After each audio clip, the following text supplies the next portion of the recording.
Hello, everyone, and welcome back to another episode of All in All with Alex. I'm your host, of course, Alex. Today, we have a very special guest, Mr. Keeper Catran-Whitney. How you doing today, sir? Yeah, I'm doing excellent, man. But right on, you nailed the last name. Excellent. Yeah, it was a little tricky looking at it at first, but I said, all right, I'm gonna try. But You got it. You yeah, got it. so Good. can you give the people a quick background about yourself before we dive into the questions? Yeah, I am the author of the book Helplessness. It's Helplessness, the emotional health challenges brothers experience once we learn our sisters have been sexually abused by our parents. Helplessness is book one of a three-book series, from helplessness to hopefulness to happiness. And in the conversation around once brothers learn what happens to their sisters, we are rarely, if ever, asked, "Are you okay? Do you need to talk? Is there anything you need?" We are essentially considered taboo or an inconvenient truth. So, my family's experience with this topic is very deep, it's very wide ranging. So, we not only, through my book, ask the question, what happens? I answer the question, what happens? And before anyone starts to just say, well, it's a brother's experience, because it is, from my perspective. Three of my sisters contribute to the book, and two of my brothers contribute to the book. So you get a really wide family view of what this is all about. I like that. Anytime when it comes to books and things like that and people's stories, being able to know all the details, it just does something for listeners and readers, being able to know the full truth. Because sometimes people, leave out a lot of stuff, but being able doing how you do and you're open to everything and you're putting it all in there, people will have a different appreciation for that. So Yeah, yeah. It's quite a journey for me as a brother, and there are a lot of woulda, coulda, shoulda moments and all that sort of thing. But the book is about, from a brother's perspective, and how do we bring brothers into a conversation, one that we are left out of and not asked to participate. And so that's what I do with my writing and during my speaking engagements. okay. All right. So your work delves deep into complexities of trauma and healing. What inspired you to really write your book Helplessness? Helplessness was inspired, as I said, based on my family's experience of how I, as a brother, and my three brothers, I come from a family of 10, four boys, four girls, my mother, and in this case, my stepfather. And what we went through as brothers, learning about what happened and how it hit us and how we absorbed it, and then the subsequent things that took place. What got me to write the book, Alex, is in looking around for help for a brother, there's absolutely nothing out there that addresses our needs and our concerns. You can go to any library, go to any bookstore, and you can find, unfortunately, hundreds, thousands of articles and books by women. And I say unfortunately, because all that indicates is what women have suffered historically. And if you've got that much data and information out there, something is out of place. Something is dreadfully wrong. But in this instance, as I said, it's from a brother's perspective. What do brothers experience once we learn about what happened? And then how do we navigate our way through that? Okay. So your narrative addresses heavy themes like abuse and shattered dreams. How do you approach writing such intense subjects with sensitivity and depth? It's very difficult because when you're, let me just say it like this. Today, there's a lot of conversation about mental health this, mental health that. And my initial subtitle was the not the emotional health challenges, but that brothers experience, but the mental health challenges. And then I realized as I was sifting through that, that wasn't it. It's not the mental health problem. It's because something comes first before you get to the mental health place. There's this emotional upheaval that takes place first. See, when we talk about mental, you're really talking about isolation. You're talking about being alone. You're talking about you deal with your problem over there by yourself. But before that even happens, because mental, you go into your head. And a lot of times you are in an echo chamber of your own thoughts and ideas and what you should and should not be doing to solve whatever that is. And that's not always the best way to go about it. But how do we get there in the first place? Because usually something emotionally happens to us. And that emotion, when it is not satisfied, when it is not supported, when tools are not brought to bear to help you get through it, because an emotional challenge, when you're talking about bringing in other people, it's community based. It's feelings. It's about a shared experience. But how many people want to get that close to someone and then try to help them? Because oftentimes through our connection of having that conversation, you find that, oh wow, I know what that's about. I know what that feeling is. And so we back away. And what I realized through my experience, which is an incredible 45-year journey of finding myself, I realized once my emotional health had not been satisfied with support, I went to that mental health place. I went alone. I went in my head. I went into isolation, and it was very dangerous when I did that. So in writing the book, I look at it from the emotional health challenges because I don't think everything that we deal with, it's just so simple to say it's a mental health thing. Because when you're doing it in mental health, what typically happens when they are looking to support you? They write you a prescription. They tell you to go see somebody else. Essentially, you are alone. It's your problem because the community doesn't want to accept their responsibility for what you're dealing with. And their responsibility could be as little as, I didn't ask if they needed anything. I did not ask if she wanted to talk. That requires community. And so when you don't solve that, you can go to a very dark place. And I absolutely did. Agree. What what role does storytelling play in healing, both for the writer and the reader? For the writer, let's just start there. For the writer, it's incredibly cathartic because part of the challenge when you're trying to go to a place of healing, oftentimes there's this denial. No, that's not what it is. Maybe I'm wrong. Other people have told me that it's something else. And so we have to get past that denial place so we can get to a place of acceptance, of accepting, this really did happen to me. And the only way that you can begin the healing process is through acceptance, because without acceptance, you cannot begin or even consider the idea that you could potentially heal. So as a writer, for me, writing about my story and my family story was incredibly hard because it's emotional.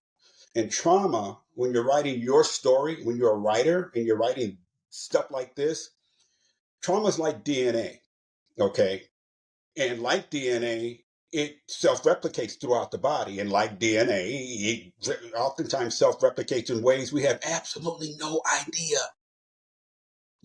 We know what that our body's functioning every day, and it's doing things, but most of the time we have no idea what's going on. Trauma is the same way. We can deal with the surface issues of it. I don't feel good today. I'm losing weight. I just don't feel like it. I just don't want to do it. That's the surface stuff. What is beneath all that, like DNA, is stuff spreading. This fatigue, this malaise that you're going through, and even such as in my case, you don't communicate with people as well as you should. Your school may be affected. You may have some issues all of a sudden with work. As I said, with me, losing weight, you become incredibly angry, and you don't know how to deal with it. So for me to write the book, Helplessness, because it's very gritty. It's very dark. It's not a People magazine article by any stretch, Alex, by any stretch of the imagination. Yeah, When I mean, it was oh, incredibly hard and incredibly difficult because I had to face myself every page of the way, that every page that I wrote. yeah, I mean, I can only imagine, like, for example, like leading to the next question, in the book, you confront the actions of your stepfather and the trauma that it caused. Like talk about the strength in writing that, like, being able to put pen to paper and really express, how you felt at that moment about that situation. Well, I think probably because my book is based around this true family experience, it might be beneficial to share what happened, how I even got there. I don't know if if that is something that you'll find that your listeners and viewers want to see. But I think it would be important if I could share a bit of that. What do you think? Yes. Okay. In 1971, I grew up very, very poor, South Central LA. We could barely afford an $80 or $90 a month rent. And we were evicted. I had lived in 21 different places by the time I moved out, homeless 3 times, went to 11 grade schools before I graduated high school. It was that kind of life for us. We lived in abject poverty. And so in 1971, we're dealing with all this. Also in 1971, the Jackson 5 were all over the place. I mean, Michael Jackson and his brothers, they are blowing up. All you're hearing on the radio is ABC, Who's Loving You, I Want You Back. I mean, it was everywhere, and every kid on the planet wanted to be them. So my mother's family, they were singers growing up. And so she decided, you know what, I need to make some extra money. So I'm going to get together with my brother and my sister. We're going to form a group and we're going to start singing. But as great as they were, Alex, they could not make enough money to bring in to solve our problems. But my mother would hear her kids around the house singing. Okay. And so one day she says to us, would you guys like to sing? Because as a singing family, we could make more money. We're like, yeah, of course. So the next thing you know, me and my savage brothers and sisters, my mother and my stepdad, we are singing at after-hour nightclubs all over Los Angeles. It's going great. One Saturday, we are rehearsing, getting ready for that night show when the phone rings. My mother walks over to the phone, says to us, shh, pick up the phone. Hello? And then she points to the phone and says, Michael Jackson's on the phone. Michael Jackson, soon to be king of pop, is calling our house. Now, we're poor. We're just getting started, but somehow he's heard about us already. So he wants to speak to the Mm. brother directly under me, child number 4. I am child number 2. And my brother gets on the phone and he says, hello? Yeah. And eventually hangs up the phone and screams, Michael Jackson said he's heard of us. Says for us to keep going. We will get there someday. Jump cut to 1977. We are concerts, magazines. We're with United Artists Records. We have made Billboard's Top 100 not once, not twice, but 3 times that year. It was great. 77 is also the year Motown finishes their search to replace Michael Jackson and Jackson 5, who they had lost to Epic Records. And guess who they chose? We were going to be their replacement at Motown. Because where they had 1 lead singer, we had 9. We could do everything they did, even instruments, the whole thing. I was a drummer. So here we are, about to sign the largest new artist contract Motown ever offered any group. Larger than the Jackson 5, larger than the Four Tops, the Supremes, Temptations, you name it. We were about to be their new supergroup. We know we're going to sign this contract on a Thursday or Friday. The Saturday before, my sisters, 4 sisters, are arguing. They're going in and out of bedrooms, slamming doors. I have no idea what they're talking about. I'm just thinking, oh, it's just the girls being the girls. All right, they're just doing what they do. And then every now and then I hear my mother, but I don't know what they're talking about. Okay. Shortly after they are done, my oldest sister screams upstairs, boys, come downstairs, family meeting. I come running downstairs and I go into the living room. And as I enter into the living room, my oldest sister is pacing back and forth in front of the entry. She is pissed.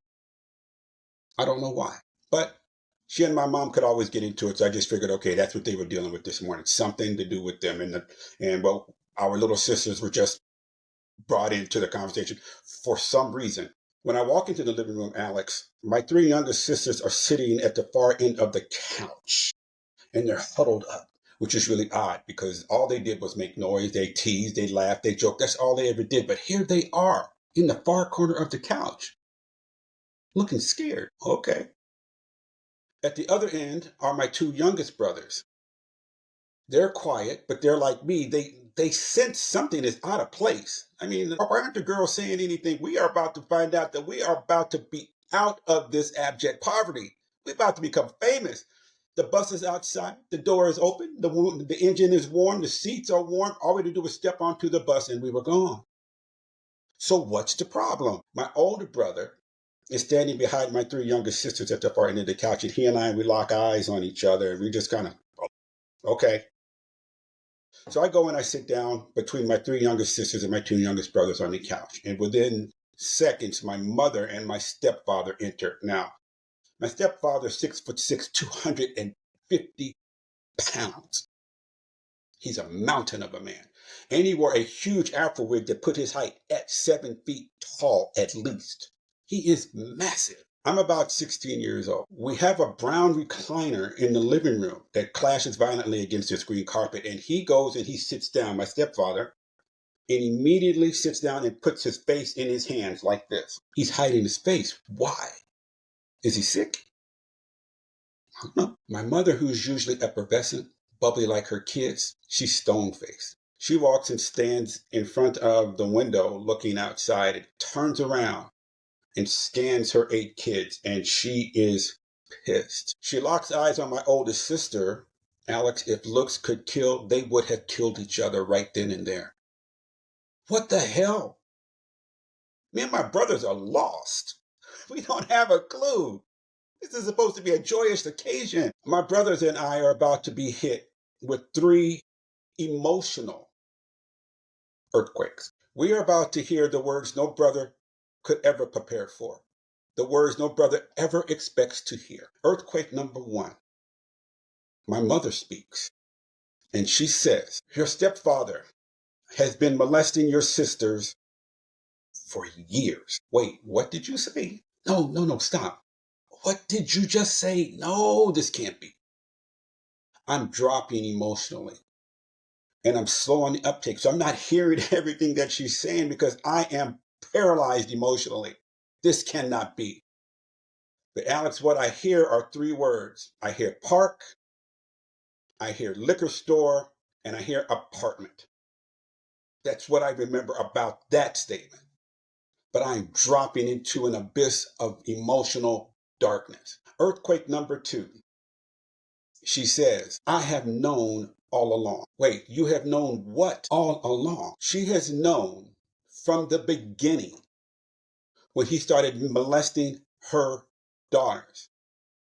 He started on my 3 youngest sisters. The twins, the 2 youngest, are 5 years old. The sister above them is 6. My oldest sister directly under me is 10 or 11. It started the year Michael Jackson called our house in 1971. Wait a minute. This cannot be not us. As bad as those 2 earthquakes were, Alex, they did not do nearly the damage that earthquake number 3 did. And this is Oh, where really? brothers who hear Oh, about their sisters, when brothers hear about their sisters, this is most often what we are told. Our oldest sister, who's pacing back and forth, and now I know why she and my mother are ready to kill each other. She turns and points to her 4 innocent brothers and says, you can't talk about it. It didn't happen to you. It only happened to us girls. You can't talk about it ever. And like that, relationships between brothers and sisters that were so incredibly tight because all we did was hang out with each other. We played, we sang together. That's what we did. We didn't gang bang. We weren't in the streets. We weren't in trouble ever. But me and my brothers have just been told by the people we need to speak to the most that, nah, go away. We don't want anything to do with you. So helplessness is about what brothers go through once we hit that emotional dark place. Because the shame and the guilt that we are engulfed in is so oppressive. And then to be told, you can't talk about it, it didn't happen to you. Well, it did happen to us. We just didn't know about it. It's been happening for 6 years. If it's happening to you, it's happening to us. It's happening to the entire family. And so how do brothers get through that? That is what helplessness is about. I go into tremendous detail. It is a huge story because it turns out, as I would learn later, there was sex trafficking. Had no clue. Didn't know about it. My mother and my stepdad were pimping out a sister or 2, trading them for a band or music equipment. Like, oh, is that how we got that? So there's a lot to it. But ultimately, the story ends after this 5-year journey of me trying to find myself, me trying to be the brother my sisters need me to be. It's a story of hope and resilience and survivorship. It is a story that ultimately ends 45 years later with me having amazing relationships with my sisters. But it wasn't easy getting there. And that's the story. That's what it's about. That's rough right there. I mean, you Mm. know, I got sisters myself, so me just, imagining something like that is just words can't even express how I would feel at that time. Like I know where, like, me just thinking about it now, if it was to happen now, I know what I would do now. But being 16 years old and it happened, I don't know what I would have done then. Well, oftentimes people, they tell me, I know what I would do. Well, I hear that, but let me say this about that. When adults hear that, they don't know what to do because you're so knocked backward. You are so paralyzed by what you just heard. And so your reaction times to anything and trying to sift through what you just heard it's devastating. And so even my sisters, even though their brothers couldn't talk about it, they were telling their friends, and their friends would say, "Girl, if that was me, I'd have done this. Girl, if that was me, I'd have done that." And even later in talking to men about their experience with this very same thing, and understand this is an epidemic around the world. Sisters being sexually abused in the home for in large part by their parents, by their fathers or stepfathers or their mother's partner. It is a global experience. And when we hear, I know what I would do in that moment, for us, it's noise, because it's easy to say what I would do or, I'd have done this. It's not easy. It is very much not easy. And so how do brothers who, like you said, you have sisters, and you may feel the same way I do about your relationship with your sisters. To me, to be a brother with sisters means you're there to protect their honor. Even if they're older than you or younger than you, that's what it means to be a brother to me, to protect their honor. And I did not know what was going on. I had aunts and uncles who knew, but they did nothing. I had grandparents who knew, and they did nothing. So the question becomes, in a conversation, when our sisters tell us we can't talk about it, essentially saying, you are not invited into the conversation, but you are expected to answer for your non participation. And what I mean by that is later on, as years went by, my sisters will eventually say, how could you not know? How come you didn't see my tears? How come you didn't hear my weeping? Well, that's a part of the process for the predator. And just because we don't know, we are held to account anyway. And that's the challenge for brothers. And so I look to bring brothers into a conversation. When we learn about it, no one ever asks, as I said, are you okay? Do you need anything? Do you need to talk? It never happens. It just never happens. So I look to elevate the voices of brothers to bring us into a conversation of which we are told we cannot participate. But that's our healing, the participation part, at least the beginning of it. Yeah, I mean, that's you know, you just telling a story, honestly answered a lot of the questions that I did have, you know what I mean? Because, you know, it's just me just looking over them as you were talking, you know what I mean? But it's a very powerful, impactful story that I think people definitely should hear, and they should understand that, this isn't something new. I mean, of course it's been going on forever. I mean, this was back in the 70s for you. So, of Yeah. course 2024, I'm pretty sure it's more like that going on now, and who Hmm. knows if it'll ever stop, you know what I mean? But It blew um up during the pandemic. And, you got a couple of black guys here talking. And I think this is important to point that out. Because oftentimes when I'm speaking at events, and even when I'm doing interviews and podcasts, oftentimes the host, who may not be black, will say, well, Keeper, I see the title of your book, Helplessness, the emotional health challenges brothers experience. And I know exactly what they're going to say because it happens all the time. The emotional health challenges brothers experience once they learn. They say, so when you say brothers, are you talking about black guys? I'm like, no, what are you talking about? This is brothers in the plural. No, this is brothers. I didn't say brothers. I said Yeah. brothers. But Right. in that instance, I know what they are doing.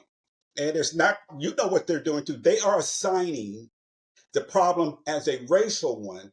So that means they don't have to face their challenges within their race about it. Mhm. You have assigned that, oh, so when you say brothers, you're talking about black people, right? No, it doesn't happen. This kind of thing crosses racial lines, political lines, religious lines, educational lines, wealth lines, social economic lines. It crosses borders, it crosses waters, it's everywhere. Yep. And so the question becomes, how do we get brothers involved? How do we get a conversation with our sisters to the point where we're not viewed as enemies, but we can become allies at the same time help brothers in every race heal? How do we do that? And that's what I do with helplessness. And so helplessness, the next book, hopefulness, is how do you go from helplessness to hopefulness, which is the book that I'm writing now. As I said, you can ask me whatever you want. We can delve deeper into any part of this that you want. And like you said, you have sisters, so you immediately felt if that was my sister. Ugh, yeah, it's rough. Yeah. Yeah. Yeah. I mean, I felt it as soon as you said it. I was like, oh my God, it just, my heart dropped for you. You know what I'm saying? Because it's like, Yeah, bro. I can only imagine, I have, so my sisters, two of them are older than me. One passed away last year, but both were I'm older than me. sorry. And then my younger sister, she's like 2 years younger than me or whatever. And so me and her, the older two, they're a little bit older. Like my older sister, she was 13 years older than me. That's the one that passed away last year. And then my sister Sorry, under man. her, thank you, she is 8 years older than me. So growing as we were growing up, it was mainly me and my younger sister. We were really close. You know what I mean? We've been Hmm. close. We're still close. We're still close to this day. But yeah, if something like that happened to her, I just Well, the thing, even for my sisters, they were experiencing this for 6 years and they didn't tell their brothers. And how do you, as a brother, oftentimes the question is, how do you not know what's going on? Well, it's quite simple. The threat of I will hurt you or I will hurt your brothers or I will kill your brothers will silence the mm-hmm, sisters.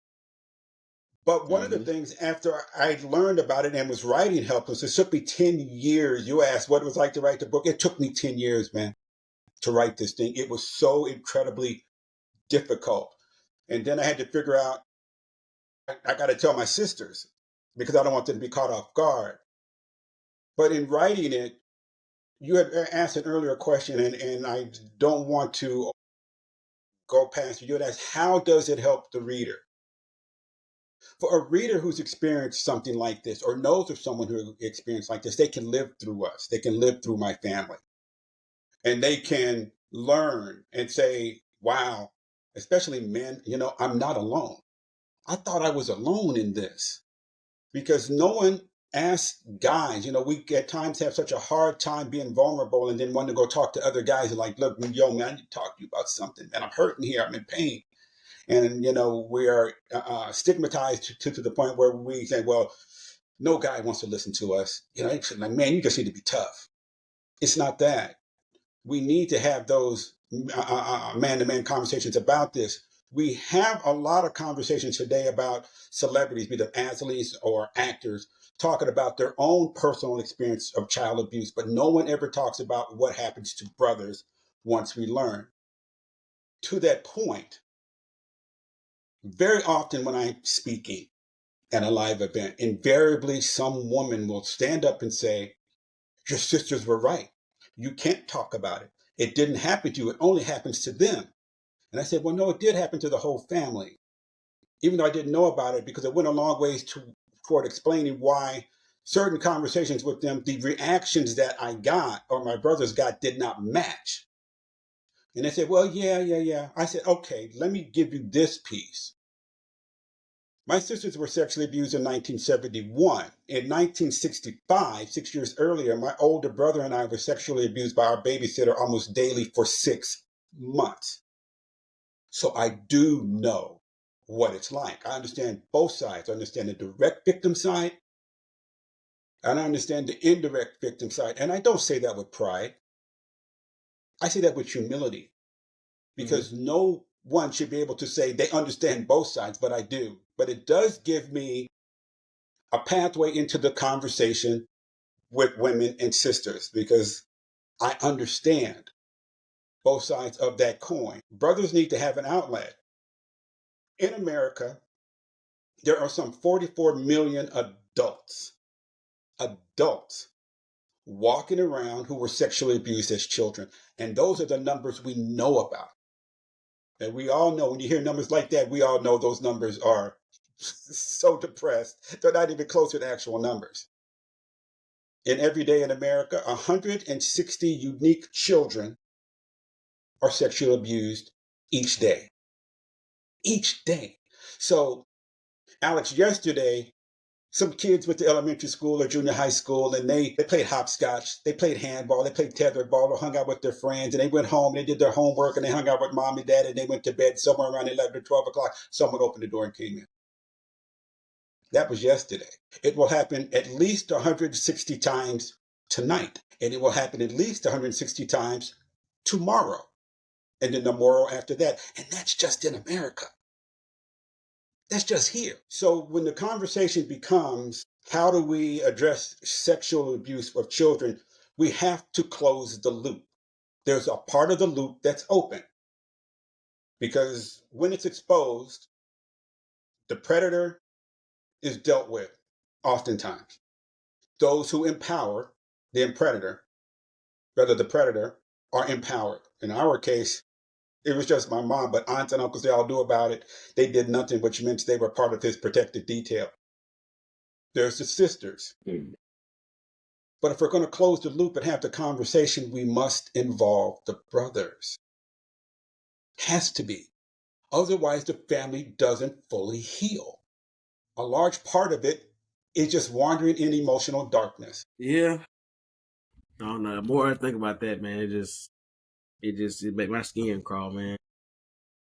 Well, I know it's a tough subject, and usually, and I have to apologize, I usually, at the beginning, whether the host does it or not, I let the audience know this is going to be a very triggering topic. It's going to be very difficult to hear, and you may need to take this in chunks. You know, Alex's show is going to be here. It will live forever on the internet, so you can come back and get it. And I have to apologize. I did not say that this time. And oftentimes the Are you host fine? who does some background on me, they don't understand enough of it. And so oftentimes they're caught off guard too, because I know it's a heavy, heavy topic, but it is one that really needs to be discussed. It is my life's work. This is what I do. Yeah, yeah. No, it definitely needs to be discussed. Going back and doing my research and things. I mean, you read. You can kind of put a lot of times two and two together, but to still hear it is still, you know what I mean. It's still just me thinking like, man, I just feeling for you for going through that. You know what I mean? And it's just rough. Well, I But appreciate that, but I look at it like this now. And it took me a long time as I was writing the book, because there was just so many woulda, coulda, shoulda moments, even going to the dark place where I almost killed my stepfather over this. I look at my family's story, and when I approach my sisters about would they be interested in participating, because we didn't talk about this for years in writing the book. When I first did it, I went to my second sister and I told her I need to talk to you about something. And I told her what I wanted to write about. And I was a mess because I was so afraid I'd never spoken to any of them about it. This is some 45 years later. And I didn't get the response that I was expecting. The response I got was nothing but love and compassion. And she said, "Of course you should write it. Absolutely, you should write it. It's a boy story. Men need to know what other men are going through." And that just kind of blew me away. I didn't know what to say. I became an even bigger emotional mess when she said that, because I was expecting I expected hell to come raining down on me. How dare you? But that's not what she did. And then I spoke to one of my twin sisters, and she said the same thing, but I still had to speak to the oldest, the one who said you can't talk. yeah, Hell, man. I called her shaking, because she had said, "You can't talk about it ever." And the phone's ringing. I just hung up. And then I wait a couple of minutes. Okay, I'm going to do this. I'm gonna man up. I'm going to do this. I got to get to that place where I have to face what's in front of me. And I just kept hanging up because I had something more important to do. I had to go dry some clothes. I had to go outside, watch the paint dry on the fence or something. I just kept making up stuff. And so the next day I called and said, okay, your only way through this is to go through this. You've got to talk to them and let them know, even if they don't agree with it, that you're doing it because it's from a brother's perspective. I called her and she was silent for about a minute. I like, hell, here it comes. She winding up. Boy, boy, that stuff is coming from the bottom. It's about to explode like a volcano. And her volcano was simply, okay, yeah, I think you should write it. You mean, okay, you think I should write it? But we all grew through that 45 years of just trauma, oftentimes not speaking to each other for decades, for years, 10, 20 years over this. But now I have a great relationship with them. And as I was writing the book and how I approached them was, look, our story does not have to end in tragedy. It doesn't. It can be used to help other people. And if you look at it from that perspective, where we thought our life was meant to bring great music, I don't think so anymore. I think that's just part of the story. We were meant to go through this together. This was meant to be our life experience. It was our destiny to do this so that we could help other men and other women and sisters and brothers know that they can get through it as a family. There's certainly other men, because that's my perspective. Elevate our voices so we can talk and own our space and be okay. Right, right. Yeah. I mean, I think, It caught you off guard with this one, huh? yeah, yeah, yeah, but it's good though. It's good dialogue, and it's something that needs to be talked about because, you know, people don't think about that. They always just think about just the person, just the, immediate victim per se. As in the woman that's dealing with, actually had the abuse to her. They're not thinking about, like, hey, when you're, like you said, when you're the brother, you look at yourself as the protector of your sisters, no matter if they're older than you, younger than you, or whatever. So to hear that they've been going through something's been happening to them, and that you didn't know about it, that's just, what I mean. That'll take you to another space mentally. It's like, how Yeah, could this be? it's the emotional and psychological challenges are so many, because there's the instinct after a while that you want to protect. And when you're talking about men, that kind of instinct, you're usually talking about life and death situations. And I went there. I Mhm. went to that mental place that I talked about earlier because my emotional support was not there. See, in 1971, Alex, you could go to any bookstore, and like I said, you could find articles. They even had movies of the week. You had documentaries and things like that. They had counseling for women, nothing for men. Today, it's the same thing. There are no books about what brothers experience. There are no documentaries. There are no 12-step program. Hell, it's not even a one-step program. I went to counselors and family therapists to say, this is what I experienced. How would you suggest I heal from this? And they, to a person, Alex, told me, I can't help you. And I said, how come? He said, because you're a brother. You're a man. I said, oh, okay. So you're telling me that if I were a sister, if I were a woman, you could help me. They said, yes. David said, even if you were a man talking about another kind of trauma, but I've never heard about a brother talking about this, what they have experienced, which is really, how are you a family counselor who deals with this and not even consider the impact on the brothers? But to a person, none have been able to say, yeah, this is what brothers need to do. And so part of my mission is not only to elevate the voices for brothers, but to create tools and systems and partner with those people who can help bring this to a much wider audience. I mean, that's a great goal to have, and I'm pretty sure everything will definitely work out in your favor for what you're planning on doing, because it's definitely something that somebody should have done. You know what I mean? Before, you're the first person that I know of, that I've seen that's doing this type of work and reaching out and talking about the brother side of things. As far as how it affect them mentally and emotionally and so on and so forth. So yeah, so I mean, it's definitely great. It's definitely great work. I guess what I'll do is I'll finish up with this. Have you been able to get any closure from the situation? Oh, man. Absolutely. The end of helplessness is all about the closure. And not only did I was able to bring some closure, my mission was to bring closure for my sisters. Knowing if I could do that, I would be much better. Right as I was finishing up helplessness, I knew it could only finish one way. Even though I've been writing for 10 years and family and friends were like, dude, you need to finish this book. People need to read this thing. I'm like, yeah, I know, but I need to do this one thing. And they're like, what is it? I said, you will know when I do it. So, Alex, one day in 2021, I'm on Facebook, right? And I decide, I wonder if he has a Facebook page.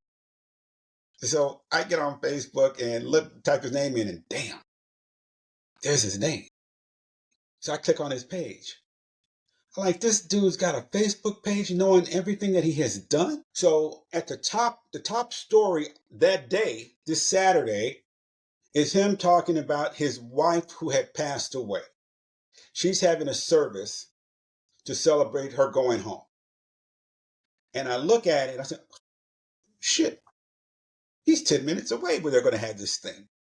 I'm in Woodland Hills, they're in Van Nuys. I am going because I figure if you put it on Facebook and you tell people about you're going to have this event for her, Public. you've invited the public. I'm the public. Mm-hmm. I'm going. So I went there, and it is a glorious, glorious story. They went through their 90 minutes of their service. I let them do that, and after that, I took over the church for 90 minutes, and I was able to confront him in an epic way. And after I was done, in fact, I brought my older brother with me. After I was done, I called my sisters and I told them what I did. So I told them I needed to give you something because I failed you earlier. And as your brother, I should have known, I should have been able to do something. But I did this. And they were in tears saying, thank you. You did something no one has ever done for us. You stepped up for us. So in giving them closure, it gave me a large degree of closure. But I'm still working on myself. I'm still working my way through it because you never really heal from trauma. You go to a place where you can move forward positively with your life, but the memories are still there. The challenges, many are still there. They might not be as intense, but you're certainly a lot more aware about things than you were prior to. So to your question, yeah, I was able to find a lot of closure, and I have a great relationship with three of them. One I don't speak to. She's decided to maintain her distance with everyone. But three of them I have great relationships. We are talking all the time, texting, gifts back and forth all day long, deep into the night. And two of my brothers, I do not speak to the two youngest because they are out there. Their trauma through this has been so challenging, and they have not sought any help or any way out of it. My older brother and I, we have. So, yeah, I have found a degree of closure. Now, just one last thing. Now that you said that, so one of the sisters the one that kind of distanced herself, is that one of the twin sisters, or is that one of the? Yes. Okay, okay. Because I Yeah. noticed earlier you said you talked with one of the twins, and she was part of the book, and then you talked to your older sister. So I figured the other one, it was either the one that was right older than the twins, or either it was the other twin. Yeah, it was the other twin. And we're this type of thing has a generational effect with it. One of the things that I get into with the book, the challenges with that, and we're all doing the best we can. And I think ultimately, if you can find your way back to your siblings, and it's not easy, bro. It's really not. It is very hard, especially for a brother, to go back to their sisters and try to engage them in this, to tell them, look, I need to talk for me. It's not easy, but it's something we have to do. And if you can't find them, try to find someone that you can talk to who will let you talk without all the judgment of I would have done this, I would have done that. That's not what we need at that time. We just need someone to just listen, or it could be a group to just listen. That's the first step, and it's the most difficult, without question, taking that first step. But once you do, Alex, there's a sense of the shackles just falling off, the things that were keeping you locked down, which is essentially the power of silence. If you talk, you're going to feel all this shame and guilt from other people, and you don't want anyone to know, right? But if you can get to a place where you say, I don't care what other people think, I need to do this for me. And what I need to do is step into my space, own my space, and tell people this is what I have experienced. It's empowering. And it was incredibly powerful for me to do that. Yeah, I can only imagine. So, one last thing before we get up out of here Yes, is sir. your your book. Where is it available on all platforms? Amazon, all the above. Yeah, it's on Amazon and all the above, the Barnes and Noble, all the booksellers. Yeah, and people can, they can find me on Facebook or Instagram or TikTok. I'll be starting in January a new podcast where I'm actually bringing in brothers who've experienced this very thing, and then we're gonna chop it up like that because it's going to be, brothers, and we'll also be bringing in sisters. What happened once their brothers found out? So women and sisters can, learn from their experience as well. So I'm looking forward to that. And we're working on the audio book. We start recording in January as well. And I'm happy to say Hollywood came calling about 4 months ago. And so uh, one of the big studios is now writing the screenplay for this book. Okay. And we'll see. Okay. We will see where it goes. It doesn't guarantee anything, but it's incredibly gratifying to know that this story is something they feel needs to be brought to the public. So I'm really excited about it. But we'll see where it goes. Yeah. Yeah. Okay. That works well. I like to, wish you much success in everything that you do, and I want to tell you that I appreciate you coming on today to talk to the audience, talk to me and the audience about, your book and your story. Going through what you went through and still dealing with, because like you said, Hmm. trauma is always still there, but you're just trying to navigate through it. So I appreciate you coming on today and talking it over with us. I appreciate you having me. Thank you. Yes, sir. No problem. So everybody that's watching, you guys go to the show notes or the description, and you'll find all of his information as far as where to get the book, his social media, and so on and so forth. Y'all go support him and everything he has going on. If you're someone listening that has been through this, whether you're the sister or the brother, contact him. You may can get on his podcast, talk about it, and it may help another brother or sister that went through it, get through the situation, or at least open up to talk about it so that way they don't feel like they have that monkey on their back still. So you guys go check that out. But other than that, you guys have just watched another episode of All in All with Alex, and we'll see you guys on the next episode.